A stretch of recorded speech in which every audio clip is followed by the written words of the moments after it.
कार्तिक मास की कहानी बहुत समय पहले की बात है। एक ब्राह्मण और ब्राह्मणी रहते थे। वो दोनों रोजाना 7 कोस दूर गंगा में स्नान करने जाते थे। इतनी दूर आने जाने से ब्राह्मणी थक जाती थी।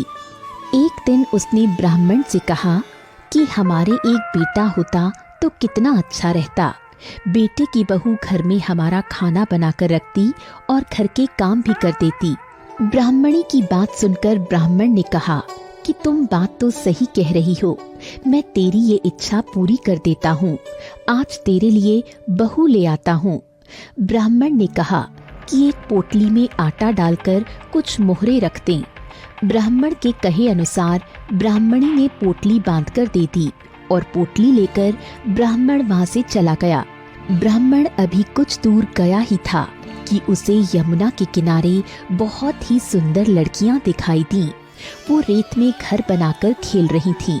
उनमें से एक लड़की ने कहा कि मैं अपना घर नहीं बिगाड़ूंगी, मुझे तो रहने के लिए ये घर चाहिए। लड़की की बात सुनकर ब्राह्मण मन ही मन सोचने लगा कि ये कन्या तो बहुत सुशील और संस्कारी है, बहू बनाने के लिए यही लड़की अच्छी रहेगी। जब वो लड़की जाने लगी तो ब्राह्मण भी उसके पीछे पीछे उसके घर तक चला गया। वहां जाकर ब्राह्मण ने कहा, बेटी अभी कार्तिक मास चल रहा है, इसलिए मैं किसी के घर खाना नहीं खा सकता।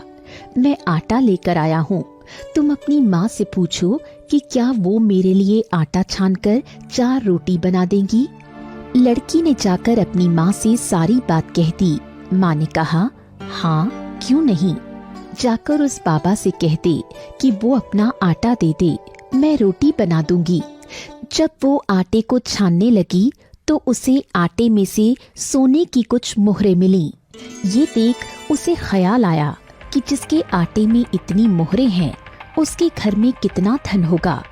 जब ब्राह्मण खाना खाने बैठा तो लड़की की माँ ने कहा, बाबा क्या आप अपने लड़के की सगाई करने जा रहे हो। तब ब्राह्मण ने उत्तर दिया कि मेरा बेटा तो बाहर पढ़ने गया हुआ है, लेकिन यदि तुम कहो तो खांड कटोरे से विवाह करके तेरी बेटी को अपने साथ ले जाऊं। लड़की की माँ ने कहा, ठीक है बाबा, और खांड कटोरे से शादी करके उसने अपनी बेटी को ब्राह्मण के साथ भेज दिया। ब्राह्मण ने घर आकर कहा, रामू की माँ दरवाजा खोलकर देख, मैं तेरे लिए बहू लेकर आया हूँ।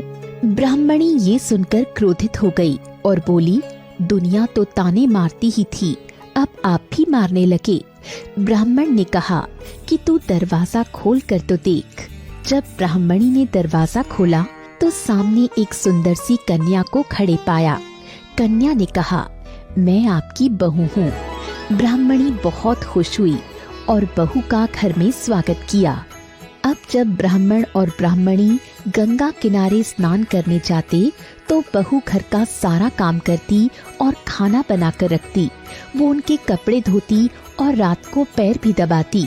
इस तरह काफी समय बीत गया। ब्राह्मणी ने अपनी बहू से कहा कि बहू कभी भी चूल्हे की आग मत बुझने देना और मटके का पानी खत्म मत होने देना। एक दिन चूल्हे की आग बुझ गई। तब बहू डरकर पड़ोसन के पास गई और कहा कि मेरी लापरवाही के कारण मेरे चूल्हे की आग बुझ गई है, मुझे कृपया थोड़ी आग दे दीजिए। पड़ोसन ने पूछा, तू कौन है और कहाँ रहती है। तब बहू ने बताया, मैं आपकी पड़ोसन हूँ। मेरे सास ससुर सुबह 4 बजे से गंगा नहाने गए हुए हैं, वो थके हारे आएंगे, इसलिए मुझे उनके लिए खाना बनाना है। तब पड़ोसन ने कहा कि तू तो बावली है, इनके कोई बेटा नहीं है। बहू ने कहा, नहीं ऐसा मत बोलो, इनका बेटा तो काशी पढ़ने गया हुआ है। तब पड़ोसन ने कहा कि ये दोनों मिलकर तुझे पागल बना रहे हैं, ये तुझे झूठ बोलकर लाए हैं, इनके कोई बेटा नहीं है। अब बहू पड़ोसन की बातों में आ गई और कहने लगी कि अब आप ही बताओ मैं क्या करूं। पड़ोसन ने कहा कि करना क्या है, जब तुम्हारे सास ससुर आए तो जली फूकी रोटियां बनाकर देना और बिना नमक की दाल बनाकर देना। खीर की कड़छी दाल में और दाल की कड़छी खीर में डाल देना वो पड़ोसन की सारी सीख लेकर घर आ गई। जब उसके सास ससुर घर आए तो उसने ना तो उनका आदर सत्कार किया, ना ही उनके कपड़े धोए। जब उसने सास ससुर को खाना दिया तो सास बोली, बहू आज ये रोटियां जली फूकी क्यों हैं और दाल भी अलूनी है।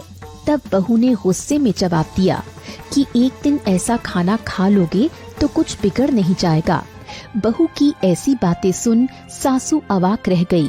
सास ससुर को खरी खोटी सुनाकर वो फिर से पड़ोसन के पास गई और पूछने लगी कि अब आगे क्या करना है।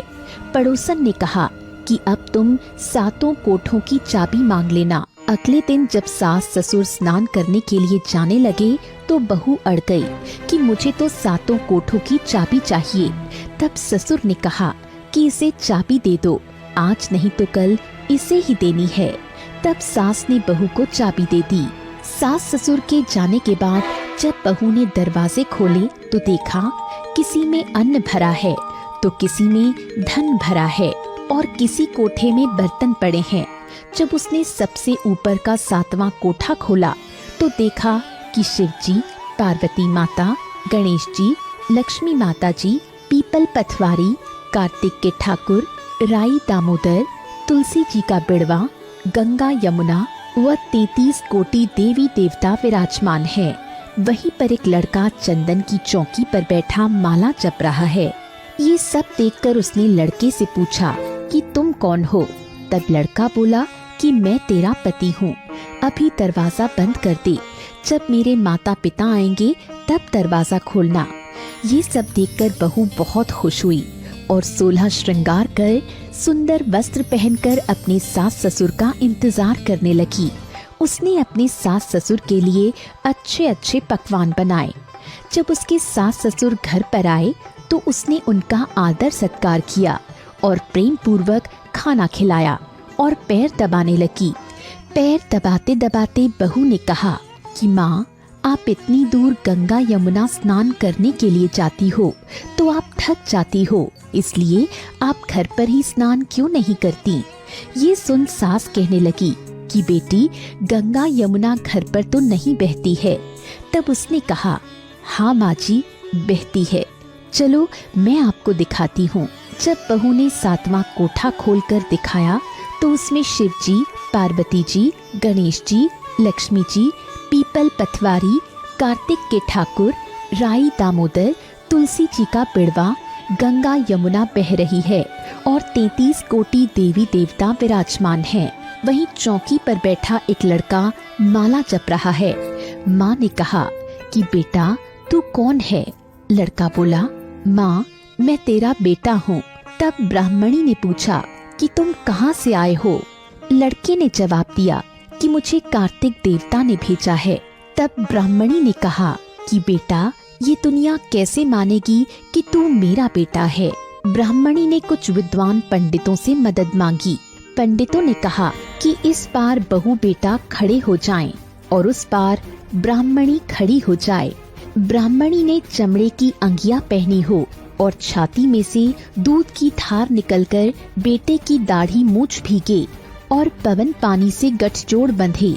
तब माने कि ये ब्राह्मणी का ही बेटा है। उसने ऐसा ही किया। चमड़े की अंगिया फट गई और छाती में से दूध की धार निकलकर बेटे की दाढ़ी मूछ भीग गई।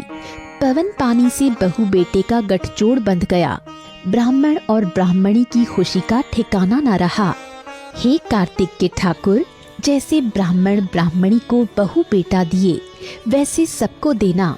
कार्तिक मास की कथा कहने, सुनने और हुंकार भरने वाले सब पर कृपा करना।